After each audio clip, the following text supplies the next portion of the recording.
What's going on, everybody? TheKennyDubz here with another Megaman.EXE Dive weekly update video. So let's take a look at what's going on this week in X Dive. First up, Megaman.EXE hub style and Roll.EXE Jack and Megaman.EXE Dive this week. In this week's Megaman.EXE Dive global version update, Megaman.EXE hub style. Why did they? Maybe that's what actually is called in the game, but it feels more natural to say hub style Mega Man, or just call them hub style, whatever. And Roll.exe make their debut. Plus, the network domination event project continues the NA server, while EU and Latam servers move on to week 2 of the global's first anniversary celebrations. Final details after the break. As most of you know, I'm a big fan of the Megaman.EXE series, so I'm excited for these to come to global. I like playing with these two in the Taiwan version. Lots of fun. Then a service for the addition of the network domination event stage last week, however, didn't come with the Megaman.EXE hub style or Roll.exe capsule gacha that many players expected. The dev team opted to release base Double Cross first, but this week both characters will be coming to NA in a single gacha capsule. No free pulls on this one. The DNA can be available at a date. I don't think their DNA is actually in the current build that we have, so that's probably a big reason why they're not getting DNA.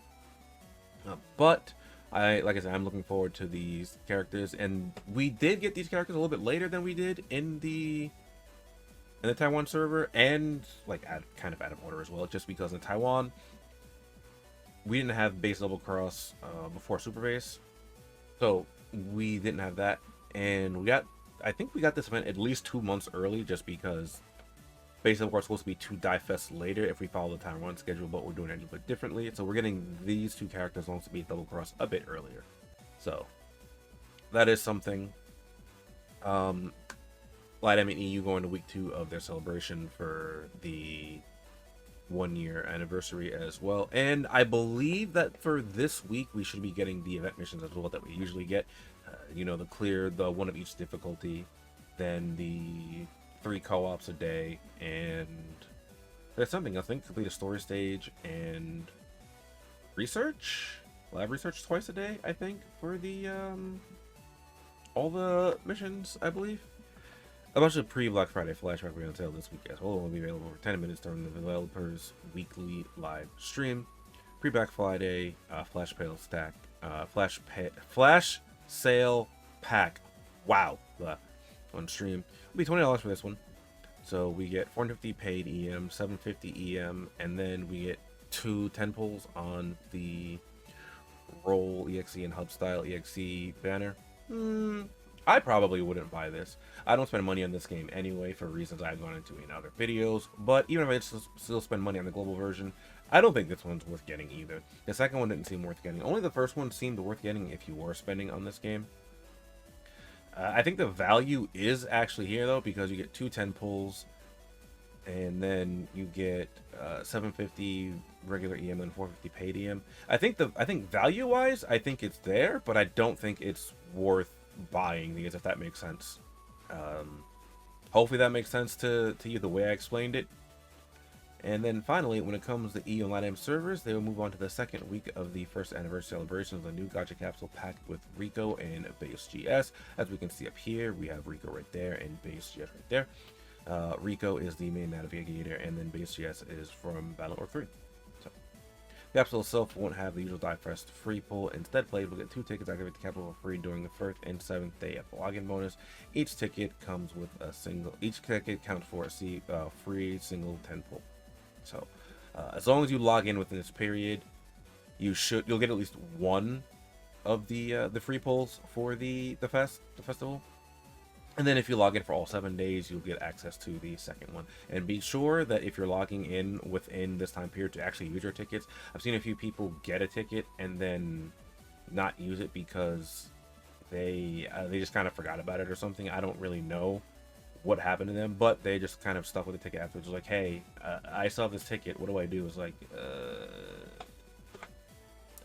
I don't know. I don't know what you can do at this point. But let's go take a quick look at Roll.exe and hub style Megaman.EXE on my Taiwan account. Alright, so here we are looking at my Taiwan account, and here is hub style Megaman.EXE. Oh, I guess it is Megaman.EXE hub style. Alright, it just seems kind of weird for me to call them that way, but Mega Man hub style debuted in Battle Network 2, my favorite Battle Network game. And a little minor thing here, As you can see, this is actually Dark Mega.EXE's sword. As you can tell, it's noticeably darker than Hub-style.exe, and if we go look at the Dark Mega Man, you will see it's the same. It's the same model used for the Dark Sword. They just haven't changed it, which is a little weird, but you know what, whatever. Anyway, look at the splash screen real quick. Very nice there. So let's take a look at Mega Man's active skills. Charge shot. Shoot an energy round to inflict 27% attack damage to the target. You may charge for a more powerful energy on at least 15 times more damage. Again, I had to go look that up on the wiki because I leveled mine up a little bit, so mine's at a base level. And for the modifier chips, we have Buster Mass to increase damage by 20% when equipping a Buster. Receptibility, reduce damage taken by 20% while equipping a Buster. And then Charge Shot. When at maximum charge, the damage dealt, damage increased by 27.5%, so about 28%, which is quite nice. That's a fat increase just on that. So you can deal good damage with this because of this, the natural Charge Shot, and then the full charge. That's really good. Second skill is Hyper Burst. However, this is actually very interesting because for those of you that play Battle.org, you know the Hyper Burst is a program advance, and all the modifier chips for this are program advanced chips. So I think that's really cool. Hyper Burst deals 106% attack damage to all targets within range. I believe they all have different damage. Yes, they're over here on the wiki, so that shows me. So first up, we have the Bodyguard program advance, which is cool. Switch skill to Bodyguard, which summons an invisible bodyguard to protect you. Bodyguard will automatically lock on the enemy and provide support fire. It will disappear after making 6 attacks or after 4 seconds. Bodyguard program advance, which is pretty cool. This one deals 83% attack damage per hit, which is quite nice. Next up, we have Poison Pharaoh. Switch skill to Poison Pharaoh, which will cause damage over time to targets in range. Dot damage, not too bad. Cooldown time on this one is about 10 seconds. So, oh, that's right. It changes depending on what you have on it. So for base, it's 5 seconds for just raw Hyper Burst. For Bodyguard, it's 6 seconds. For Poison Pharaoh, it's 10 seconds. And then for the last one is Life Switch, which skill the Life Switch deals damage to all targets in range, which I like. This deals 463% attack damage, which is huge, but obviously you have to get closer to the opposition for this, and it has an 8-second cooldown, which is I guess kind of understandable. But now the passive goes, I think, where things get really interesting. Now, because I'm a Valorant fan, I really appreciate all of the names for these passive. First up, we have Gut Style. When maximum charge is achieved, increase damage rate by 10%, which is very nice. With Team Style, reduces preparation time of Hyper Burst, Poison Guard, Bodyguard, Poison Pharaoh, or Life Sword by 20%. Shield Style, when hit by an attack, gain invulnerability status, which prevents you from taking damage after it is triggered. This effect can only trigger once more again after a 6-second cooldown. We have Custom Style, which affects what you have in your slot 2 for your program advanced. Hyper Burst inflicts slow on the target after it's been hit and reduce movement speed by 53%, which is a huge speed decrease. Bodyguard will cause a target to be unable to use skills, which is very nice. Skill Seal is huge if you can actually inflict it and you know, have it stick.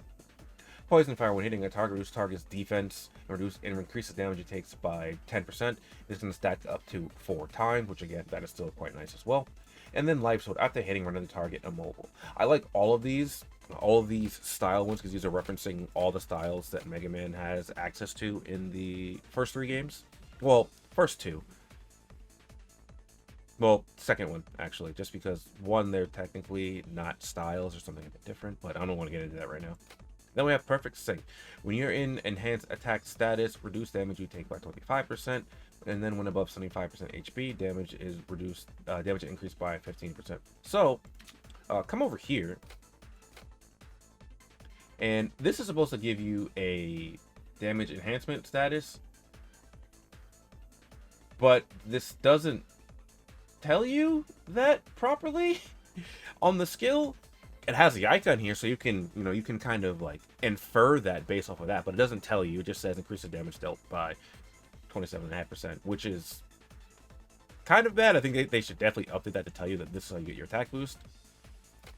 However, Hub-style Mega Man doesn't have his own card, so let's take a quick look at the DNA. Again, the DNA will not be released, but I'm going to look at it just to show you what is going to be in store for Hubstyle Mega Man. First up, energy feedback. When defeating a target with a weapon or skill, recover HP equal to 21% of your attack. It's effectively triggered once more after a 6-second cooldown. This is very nice. Not that useful for PvP, but increases your longevity in PvE stages. Next up, we have mobility. The prep time of charge shot is reduced by 20%. Time required to reach maximum charge is reduced by 25%. This one's okay. I would prefer if this one was probably not a DNA, maybe something like combined onto one of the other passive skills and have something else a little bit better here, but this is okay. And then we have complete penetration. The maximum charge shot now go through landscape and barriers and can penetrate a target. The damage after penetration becomes 25%, and the range is increased by 15%. This one I think is pretty good. Normally for these we would have them on a modifier ship or something, but I think this is good. It could definitely have been included in one of the skill upgrades like team style or custom style or something like that, but this is fine. It can pierce terrain, damage after penetration. That's not really useful for PvP, but it's good for PvE. And then range increase 15%. That's great, especially because now you can pierce terrain. And the unique recombined DNA is continual damage stimulant. When you are continual damage status, increased damage deal by 20%. I don't know why this one even really exists. This is so situational.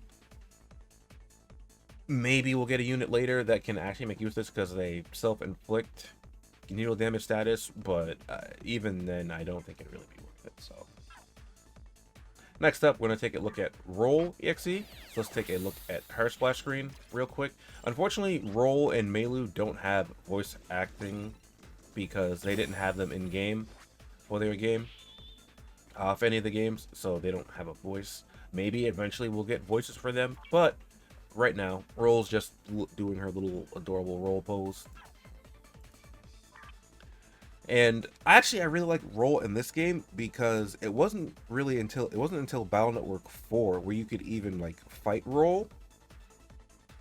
So after that, you could fight Roll, but then Battle Networks 5 and 6 you couldn't anymore. So then that was kind of just sad.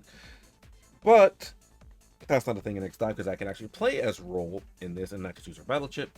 So first up, we have the Roll Whip. Does 159% attack damage roughly, damage to all targets within range, and automatically activate Heart Flash to recover HP 25% of your attack. I like this. This is basically just her battle chip when you summon her. It's really, really cool. Modifier chip for this, we have recovery boost and enhanced recovery by 25%. We have power increase damage rate by 5%. And then we have Showtime. We do not take any damage while using this skill. So these are all pretty good. I would kind of like Showtime to maybe have been included in another passive or skill, and this one to be so that you don't take damage while using the skill, or you don't take a status effect while using the skill. That'd be pretty cool. And then we have Roll Arrow, which is a very, very nice skill here. It deals about the same amount of damage, 159% attack damage, cause defocus to the target, and then the attacks from defocus, or once the defocus act is inflicted, target has a 56% chance to miss, which is huge. It means over half the time that they're trying to attack you, they will miss their attacks. And Roll Arrow is really interesting because inherently what it did in Battle Network, at least Battle Network 4, is in Battle Tip Challenge. Actually, I forgot you could use her in Battle Tip Challenge, and I think 4.5. Actually, I might have been wrong about that, but regardless, if it hit, it destroyed a battle chip the target has, but in this game it inflicts defocus, which is close enough, I guess. But first up, with penetration enhancement, you can now penetrate one extra target, and the damage after penetration becomes 25%. Energy convergence: when a target is hit, Roll Arrow can apply its effect to all targets within range. And then HP recovery: when hitting a target, recover HP equal to roughly 16% of your attack, which is really, really nice on Roll because Roll is a bit more of a defensive kind of tankier unit, which you'll see in a passive in just a second here.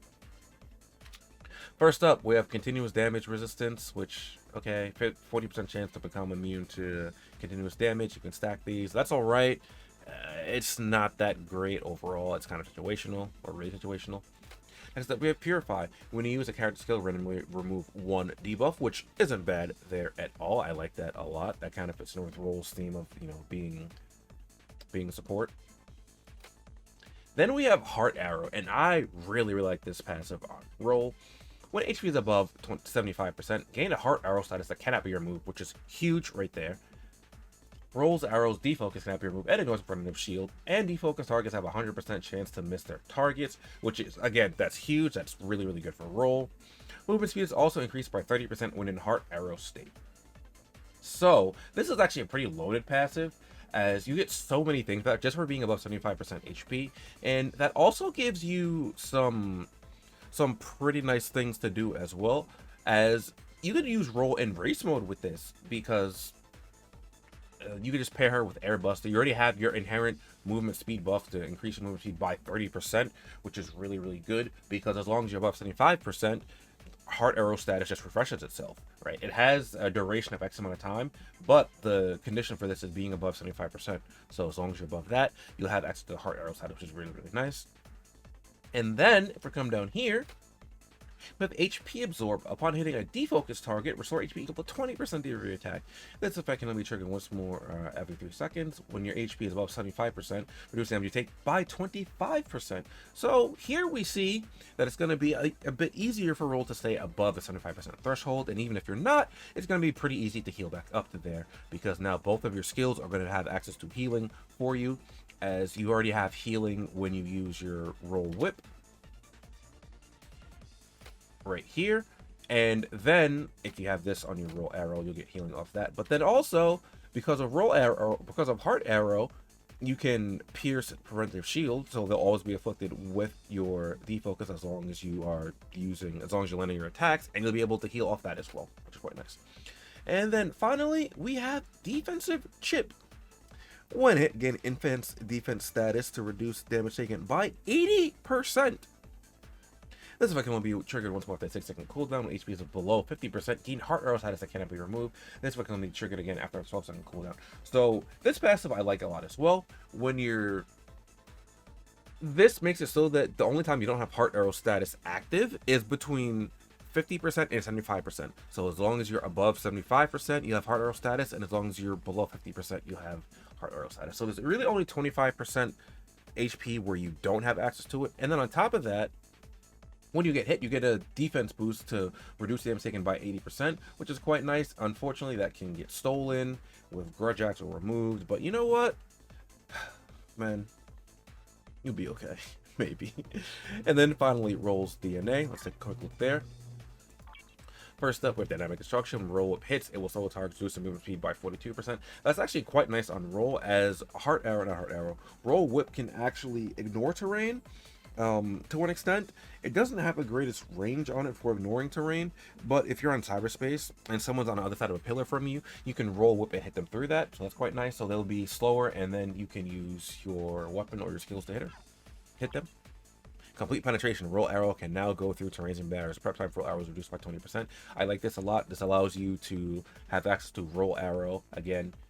Using the cyberspace example, if I were to say connect my Roll Whip through cyberspace, through a pillar, my enemy might think they're safer a little bit because my Roll Whip is on cooldown, but then I just bop them a few times with Roll Arrow. That's quite nice as well.